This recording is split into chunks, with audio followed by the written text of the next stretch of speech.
réécoute. Je pense que le Sénégal va gagner. Je le souhaite en tout cas comme tous les Sénégalais.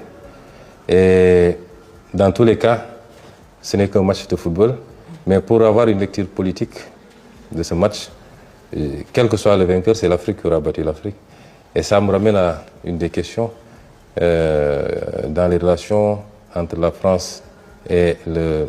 C'est pas une question, mais c'est une réflexion dans les relations entre la France et l'Afrique.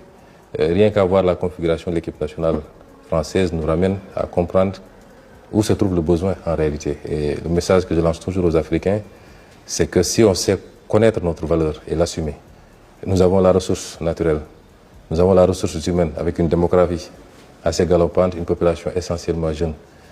Nous avons le positionnement. Si nous savons reconnaître notre propre valeur, je pense que l'échelle des besoins ne se situe pas là où on pense. Et ça ramènera le débat sur l'immigration, ça ramènera le débat sur tout un tas de problématiques qui peuvent exister entre le... Mais l'Afrique produit des athlètes exceptionnels, mais une partie de ce potentiel s'exprime sous d'autres drapeaux. L'Afrique n'est pas un continent de besoins passifs, mais le fournisseur stratégique dont l'Occident a besoin.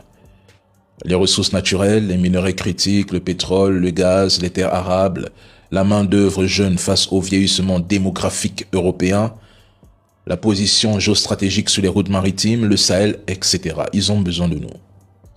L'Afrique doit connaître sa valeur et l'assumer, c'est-à-dire arrêter de se percevoir comme mendiante et négocier en position de force. L'Afrique est un continent d'avenir. Nous sommes le pivot du monde multipolaire. L'Afrique n'est plus l'arrière-cour de l'Europe, ça c'est terminé. Elle est courtisée par toutes les puissances et c'est factuel. Le président Sonko déclare que l'Afrique bat l'Afrique sur le terrain. C'est une belle ironie, une punchline. Mais l'Afrique qui se bat pour elle-même, en assumant sa valeur, gagnera le vrai match du XXIe siècle, celui du développement souverain au cœur même du monde multipolaire. Il faut travailler dur pour ça. Parce que si nous doutons, nous avons déjà perdu la partie qui se joue actuellement dans le monde. Et je vous le dis, les cartes sont rebattues.